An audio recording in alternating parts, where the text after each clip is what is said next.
Bom dia, oitavo ano. Hoje vamos fazer um pouquinho diferente. Eu vou dar pra vocês a revolta dos cabanos, pra gente terminar essa primeira parte de regência das duas revoltas.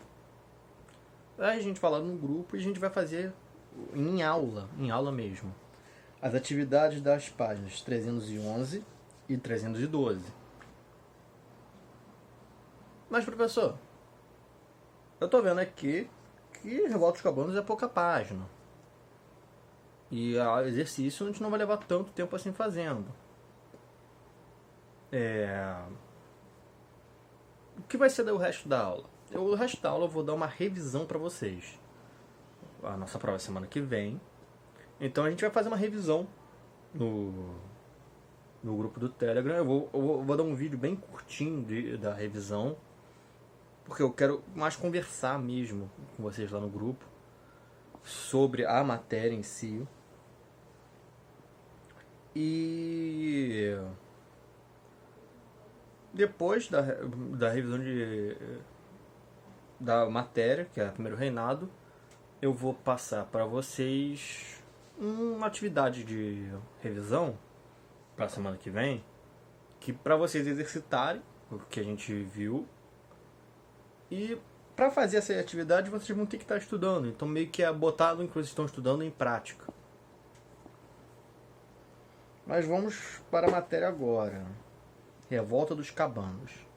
A gente viu que na regência o poder no Brasil ficou primeiro dividido entre três pessoas, depois de uma pessoa só, que é a primeira fase, regência trina, e depois regência una. O problema da regência foi que abriu ali um período no Brasil em que não se tinha um poder centralizador da maneira que o Brasil foi fundado na sua independência. Ou seja, não tínhamos um imperador, não tínhamos um rei. Os regentes eram figuras de autoridade, mas não tinham mesmo, digamos, aos olhos do povo, a mesma autoridade que o monarca teria. Então, isso, junto com algumas questões políticas internas, principalmente de que, como não tem um imperador, alguns locais do Brasil sentiram mais à vontade para tentar fazer mudanças no seu dia a dia, na sua região. A gente vê que o período regencial foi um período de muitas revoltas. A primeira que a gente viu foi a revolta dos malês, revolta importantíssima porque ela é uma das poucas que a gente tem ali como centro dela questões religiosas não cristãs, que no caso é islâmicos, e o seu maior componente de pessoas, a maioria das pessoas eram escravizados e afrodescendentes livres, que eram, em sua maioria, dessa religião islâmica. Teve também alguns afrodescendentes que não eram da religião islâmica, que estavam a favor da revolta dos malês, porque um dos motivos era justamente tentar acabar com a escravidão ali na região e criar um estado separado do Brasil, em que a base era ser contra a escravidão. Tem aí, nesse ponto, um certo aspecto que a gente pode lembrar do haitianismo. Não é certeza afirmar que o haitianismo influenciou a revolta dos malês. A gente não sabe com certeza o quanto dessa informação do Haiti, da independência do Haiti, chegou para os escravizados aqui no Brasil. Isso é realmente algo que a gente não tem como dar certeza. Mas muitos dos fazendeiros e traficantes de escravos da época associaram a revolta dos malês ao haitianismo. E o importante em si é que a gente vê na Revolta dos Malês toda essa organização vinda do grupo que era mais oprimido dentro da sociedade brasileira do primeiro reinado. Infelizmente, ela não teve êxito. Ela foi reprimida rapidamente pelo governo regencial. Mas a Revolta dos Malês é só uma das muitas revoltas que aconteceram na regência. A Revolta dos Cabanos já, ainda é das primeiras décadas ali do século XIX, então iniciozinho ali desse período de regência.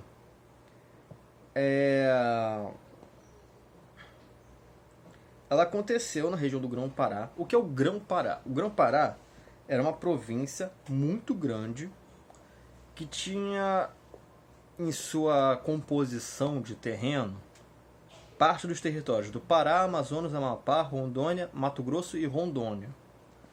Roraima. Rondônia não, Roraima. Rondônia e Roraima, na verdade. Ou seja, a gente tem aí 6 atuais estados em que parte dos seus territórios compunham esse Grão-Pará, que era uma grande província. E a província do Grão-Pará, há um bom tempo, até mesmo antes da independência, já tinha-se ali movimentos contra um poder centralizado. Primeiro era de Portugal, depois passou para Dom Pedro, depois passou para Regência. E em janeiro de 1835, um grupo de revoltosos invadiu e tomou a cidade de Belém, que era a capital do Grão-Pará. Mas por que eles faziam isso? Eles fizeram isso, na verdade. Essas pessoas que compunham a Revolta dos Cabanos eram, em sua grande maioria, pessoas pobres. Eram afrodescendentes, indígenas, mestiços, pequenos fazendeiros, pessoas que sofriam muito com a cobrança de impostos que a coroa brasileira fazia aqui no território.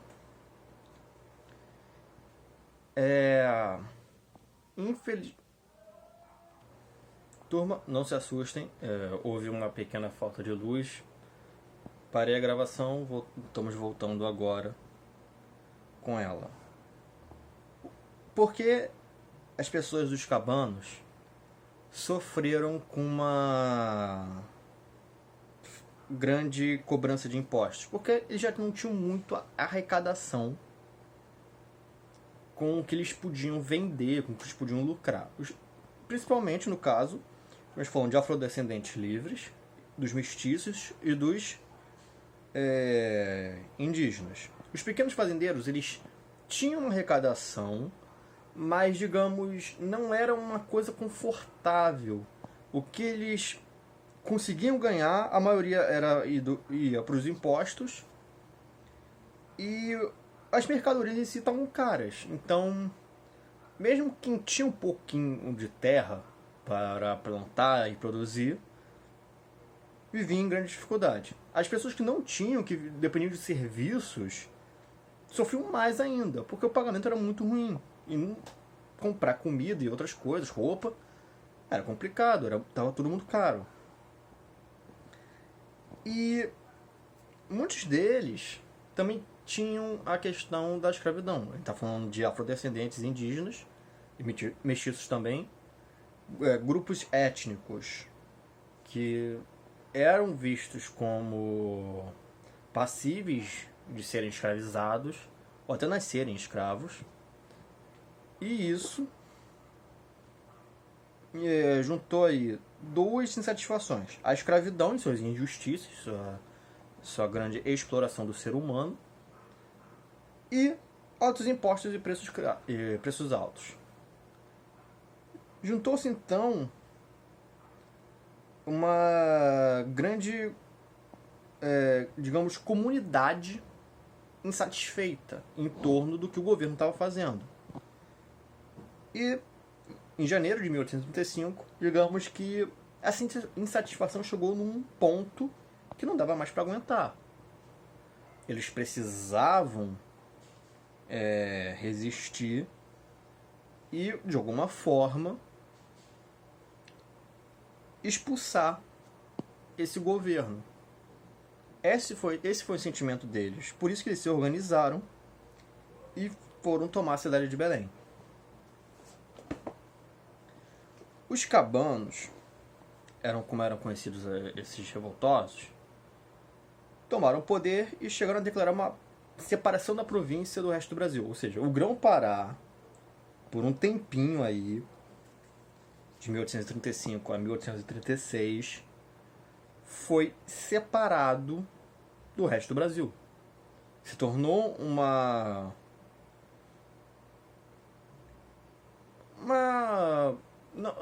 nação, a gente não pode dizer isso porque ela não foi reconhecida como nação, mas ela se tornou um estado em si, separado do Brasil. O Rio de Janeiro não mandava mais neles. Eles nomearam muitos seus líderes como responsáveis para cargos administrativos, para fazer o Estado funcionar e, obviamente, atender a muitas das demandas que eles tinham. Principalmente diminuição dos impostos, a baixa de preços e fim da escravidão para os participantes que eram escravizados. O mais notório, digamos assim, desses participantes foi Eduardo Angelim, um lavrador revolucionário, ou seja, lavrador é um pequeno agricultor, que foi nomeado governador da província do Grão-Pará. A gente tem que diferenciar a questão de independência e separação. Quando o Grão-Pará ele se declara separado do Brasil, ele está se falando, olha só, a gente não gosta da situação que está aqui, a gente não reconhece essa força que o Rio de Janeiro exerce como capital sobre o resto do Brasil, e principalmente aqui com a gente, porque eles não estão entendendo a nossa situação. A gente depende muito da compra de mercadorias, as coisas são muito caras, a gente não tem como ficar enviando tanto dinheiro assim para o Rio, porque daqui a gente tem nossas necessidades. Então a gente está se separando como província, mas eu não estou me declarando nação. A gente pode ter uma conversa aí e chegar num acordo bom para ambas as partes. Mas as regências que a gente teve aqui no Brasil sempre responderam a essas revoltas com força. Em 1836, o governo central enviou tropas regenciais para retomar o poder sobre a cidade de Belém, que aconteceu em maio do mesmo ano. Ou seja, a gente está vendo aí uma revolta popular, juntou realmente muita gente, juntou mais de 10 mil pessoas, bem mais até, e eles com essa força popular tomaram Belém, capital do Grão-Pará, por isso tomaram também a província. Mas o governo, quando enviou tropas, enviou realmente uma força militar organizada e poderosa. Tanto que, já em maio do mesmo ano, Belém já estava dominada de novo pela regência. Já voltou a fazer parte do Brasil. E os rebelados eles tiveram que fugir para o interior. Eles conseguiram resistir aí por mais 4 anos. E agora vocês podem perguntar, por que, professor? Se eles eram bem mais fracos, tanto que eles nem conseguiram manter Belém, por que eles conseguiram resistir por 4 anos? Estamos falando de uma província muito grande. Pega o Amazonas. O Amazonas é um estado enorme. O estado do Amazonas é maior que muito país por aí, inclusive país europeu. E a gente pega aqui uma boa parte dele, fazia parte do Grão-Pará. Aí a gente pega outros estados, como o Pará, Rondônia, Roraima, Amapá e Mato Grosso, que tinham partes do seu território que a gente conhece hoje como parte integrante desse Grão-Pará. Então é um lugar muito, muito grande. É um lugar de muita mata, ou seja, o acesso é complicado. E essas pessoas que se rebelaram são os locais. A gente tem indígenas nessa rebelião. A gente tem pessoas que fazem parte de grupos étnicos que têm conhecimento melhor daquele terreno. Só, digamos, a população local que é mestiça, a população local que é descendente de europeus, já tem mais conhecimento do que tropas que vieram do Rio de Janeiro. Só por isso já tem melhor conhecimento do terreno. Mas está falando de habitantes realmente locais, nativos. Está falando de indígenas que ajudaram nessa rebelião. E quando eles fugiram de Belém para dentro, eles tiveram um apoio que as tropas do governo não tinham. Com isso, eles conseguiram se esconder e resistir, ficar numa guerra que a gente chama guerra de guerrilha. O que é uma guerra de guerrilha? Quando a gente fala de guerra, geralmente o pessoal pensa 2 exércitos, um de um lado, um do outro, lutando, um deles vence. Isso é uma guerra tradicional, em que a gente tem 2 organizações oficiais de 2 países. Pode até ser numa mesma nação, no caso de uma guerra civil, mas que tem toda uma cadeia de comando muito bem estruturada, em que as pessoas ali integrantes têm treinamento militar e tudo mais.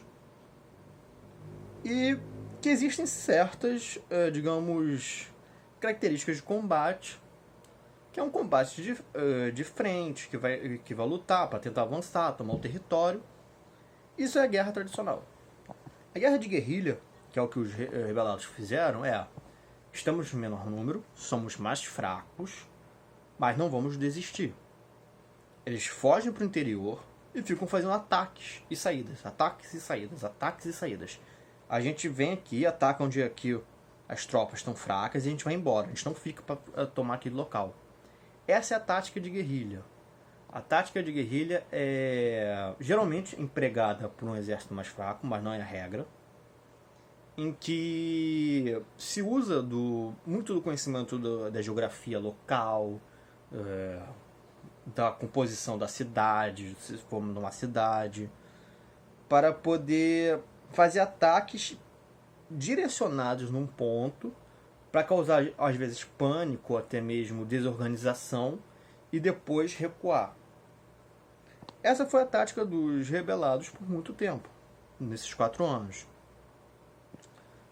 Eles sabiam se deslocar pela floresta e sabiam se deslocar também pelos rios. Eles sabiam mais ou menos onde o rio era mais perigoso para navegar, onde era melhor, porque eles são a população local.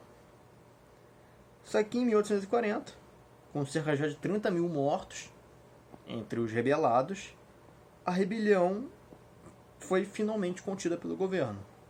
Ela ficou nessa de tentar atacar e recuar, mas a maioria não tinha um treinamento. A maioria nem era militar, a maioria era civil. Que num momento de revolta pegou em armas. A sua maioria nem eram armas de fogo, era machado, enxada, coisas que as pessoas usam no dia a dia para trabalhar, que veio à mão e pegaram para fazer a sua revolução. E eles estavam lutando contra um governo preparado, armado, treinado. E, enfim, depois de muitas mortes, 30 mil mortes, muita morte, eles chegaram à sua completa derrota.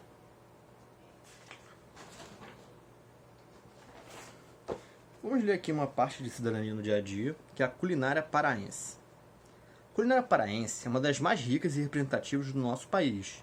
Isso porque ela carrega, desde sua origem, fortes influências das culturas indígenas, portuguesa e africana.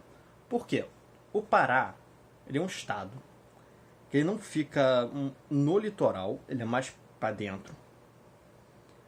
E na sua região, ali tinha uma grande densidade populacional de indígenas. Depois foi sendo povoada por africanos e portugueses. Então ali meio que borbulhou essa mistura de etnias. E com isso borbulha também essa mistura culinária. A culinária paraense, inclusive, é uma culinária que hoje em dia cada vez mais está sendo exportada para fora. Tem países, ainda mais em que a presença brasileira é crescente, por turistas ou até mesmo por imigrantes, em que está se tendo explosões de... Explosões não explosão de verdade, explosão de... uma elevação no número de restaurantes brasileiros. E a culinária paraense está sempre ali presente em algum ponto. Nos pratos típicos paraenses é comum deparar-se com alimentos que só existem na região amazônica. Agora são, por esse motivo, considerados exóticos em outros lugares, como o tucupi e o jambu. O que é o tucupi? É um líquido amarelo retirado da raiz da mandioca brava. Mandioca brava é uma mandioca específica, não é uma mandioca que a gente já encontra aqui pelo sudeste. E cozido de forma lenta e bem específica, pois ele é tóxico se consumido cru. É uma coisa que pouca gente sabe, mas a mandioca ela solta um componente orgânico e químico que a gente tem que ter cuidado. Principalmente a mandioca brava, que ela é mais concentrada disso. E é cozido de forma lenta e bem específica. Já o jambu é uma folha bastante usada em pratos salgados, que tem ação anestésica e abre o apetite. Ao lado a gente tem uma garrafa de tucupi e folhas de jambu.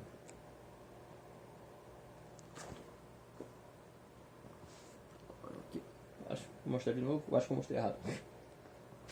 Pronto. Além desses ingredientes, outros alimentos regionais também formam a base da culinária paraense, como camarão, caranguejo, marisco, peixe e pato, temperados com folhas e frutas nativas, como chicória, coentro, açaí, cupuaçu, castanha do Pará, entre outras.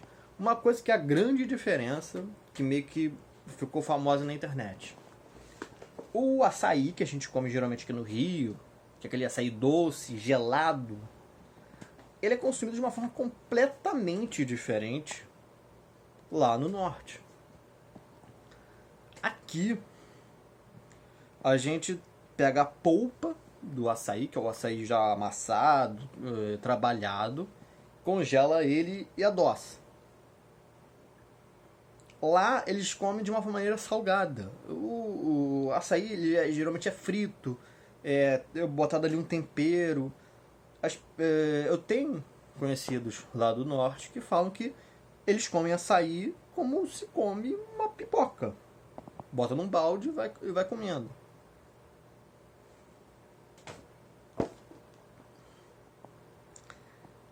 E desses aqui, a castanha do Pará talvez seja a que mais chegue pra gente.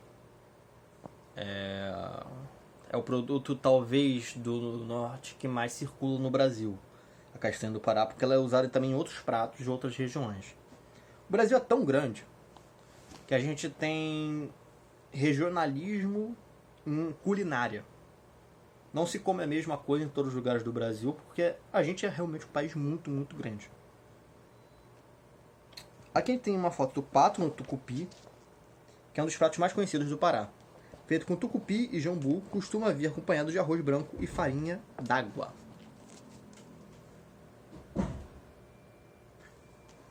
Embaixo, o tacacá é um prato de origem indígena, um mingau quase líquido feito com camarão, tucupi, tapioca e jambu.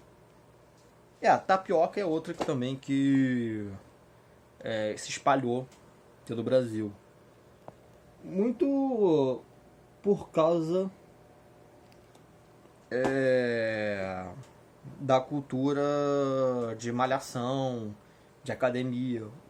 Não lembro direito por quê, mas a tapioca ela é mais recomendada pelos treinadores depois de um treino. Se não me engano, ela tem pouco carboidrato, alguma coisa assim. Bem, vamos parar aqui nosso vídeo. Vamos lá para o nosso grupo. Eu vou dar um tempinho para vocês fazerem as páginas 311 e 312.